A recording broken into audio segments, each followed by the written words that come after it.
I think people will find it quite fascinating because it is so different, and especially from a woman's point of view, the experiences that I had. We lived our lives so close together that in many respects I lived my life through Des. I think the great thing about this book, there's so many untold stories in it. You know, there's a lot of articles about racing, a lot of stuff written at the time, but Alan is telling it like it is.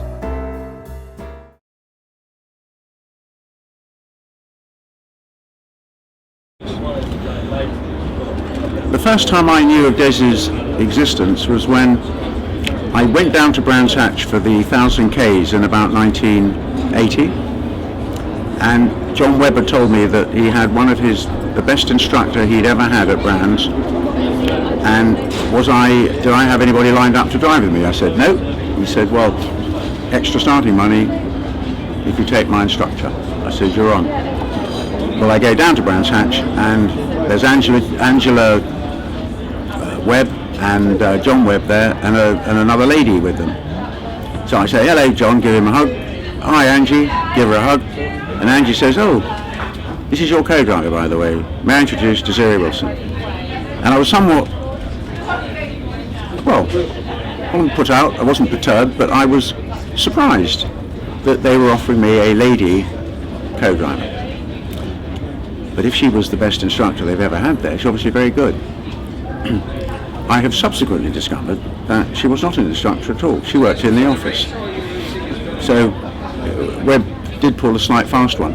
I'm very glad he did, because we went out and did the practice and stuff, which was great, and I thought I knew my way around Brands Hatch. But she was quicker than me. I thought, bugger me, girl can go. Anyway, we became very good friends during the course of the race.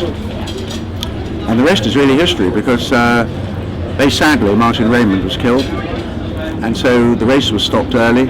We had a bit of life left on the engine, so I said, we've got to go to Monza then. So getting a South African into Italy is not easy, then or now. Anyway, that's how I first met her.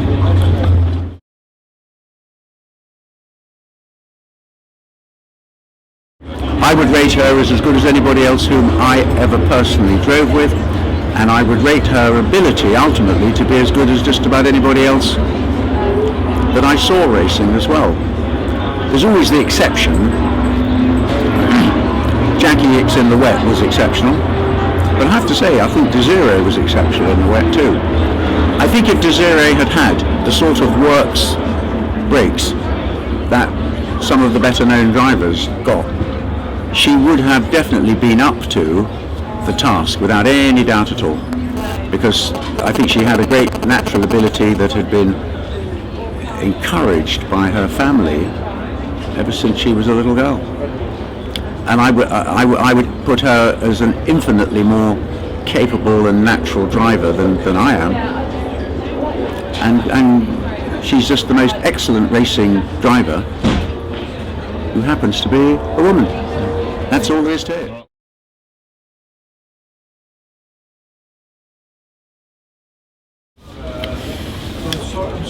There's an endurance element to that. There's a woman's heart is not the same size as a man's heart, so you might argue that in a given race on a given day with given temperatures and stresses and strains, if you've got a smaller heart, it may be a little bit more difficult for you to keep it up long enough. You know, you can do 3 or 4 hot laps, but can you keep going for an hour and a half, 2 hours? Desiré had no trouble at all. I mean, she's a physically very fit girl, without any doubt. Have you had a chance to read this book yet? I've not read it, but I've glanced at it and taken out some tasty pieces, and I'm really, really looking forward to doing the job properly.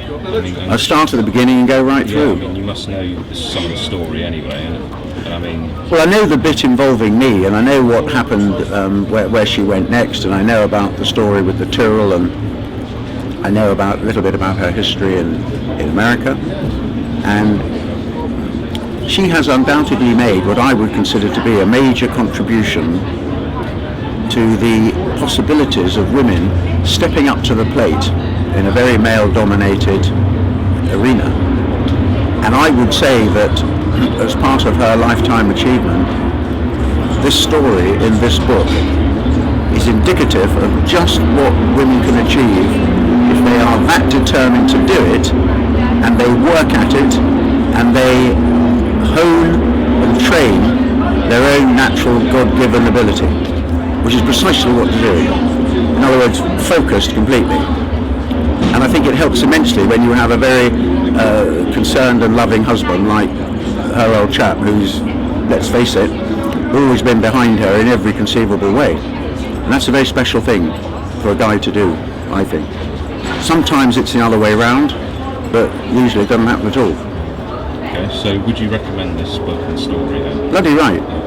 This is my pick of the year for Classic and Sports Car magazine. What is the best book you have read this year? It is undoubtedly going to be that one when I read it. Okay. Even though I'm very fond of Lawrence of Arabia as well. But Desiré eclipses him.